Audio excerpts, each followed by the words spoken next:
began writing the poem Extramission after hearing about this idea, this philosophy that was popular in the 5th to 10th centuries.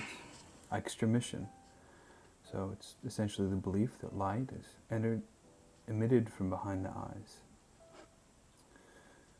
One of the first things that I like to do when I'm drafting a poem is simply to list out ideas and questions that I might have about it. Usually you can find some truth hidden in the answers to those questions, because a lot of writing poems is solving problems.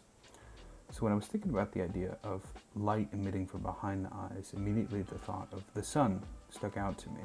Now, while I have history in Turkey, a very popular vision there is that of an evil eye, right? Which is essentially to ward off a certain kind of spiritual being.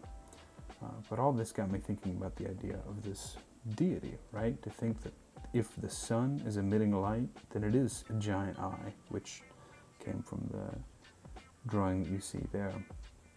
On the right-hand side of the page, you can see that I started playing around with ideas of form, what it might potentially look like. And I like this idea of sort of a poem with a crack running through the center of it, as if being pierced by a beam of light. And so I decided to stick with that and experiment with it later on in the poem. Some of the things that I focus on in this drafting problem is the idea that extramission has two components. I thought of both of those and how I could employ those in writing the poem, but for the most part, I decided that sticking on an intense focus on visual images was central here.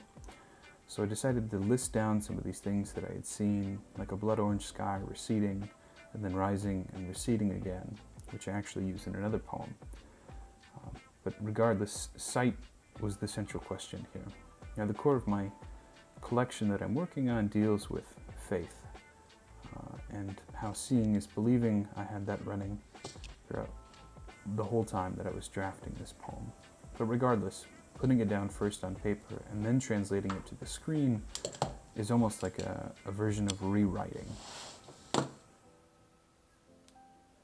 To get on to the next phase of the drafting process, I write up a Word document and begin writing, keeping in mind that the formal idea of a fractured poem with opposing columns was what I was going for in this piece.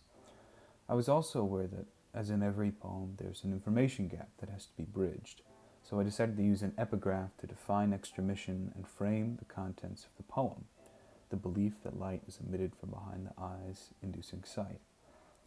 With the frame established, I decided on the conceit of the poem, what rules it was going to follow, and how I would implement that into the poem. In this case, it was imagining a world where extramission was true, where sight was dependent on the light behind the eyes.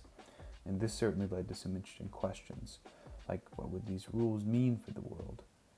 And if it were true, what would the sun be? Of course, like I mentioned in drafting, it would be a giant eyeball, which brought up questions about faith and sun worship and the idea of an all-seeing eye glaring down at you while you went about your day. Even the sun projecting such brilliance, watching the river mistake, must be the twinged oculus of a deity. Though my focus on visual images here was limited, I did include the idea of a bronze sunset, which is somewhat rote, but also the idea of innocuous magic, of everyday miracles, things that I could connect with. In writing the poem, I was also struck by the individual agency that a person has if extramission were true. And if that were true, then the idea of quantum mechanics or the influence of observation, and thought that the two paired nicely. These ideas reminded me of a doubling effect, where Schrödinger's cat is both there and not there until you decide how to view it. Or Samuel Rutherford's gold foil, or even the Nicene Creed's declaration that Jesus was two things in one, both God and man, a fitting place to end the poem. By stringing together these consequences of extramission, I was also able to relate it back to the essential theme of my collection, Christian faith. And though this poem is more of a thought experiment than a conclusive statement, I still felt that it prompted the right questions to indicate a successful poem. Extramission, the belief that light is emitted from behind the eyes, inducing sight. Imagine all things seen or unseen by the discolored pupils projecting from you, each bronze sunset your doing, every innocuous magic made light by your hand. Even the sun, projecting such brilliance, watching your every mistake, must be the twinged oculus of a deity, glaring and relentless. Things get more complicated. Shadows indicate a weak eyelight, and in darkness you must be out of juice. This was before quantum mechanics, though it might explain a cat that is both there and not there, or a piece of gold foil, or a boy, both God and man.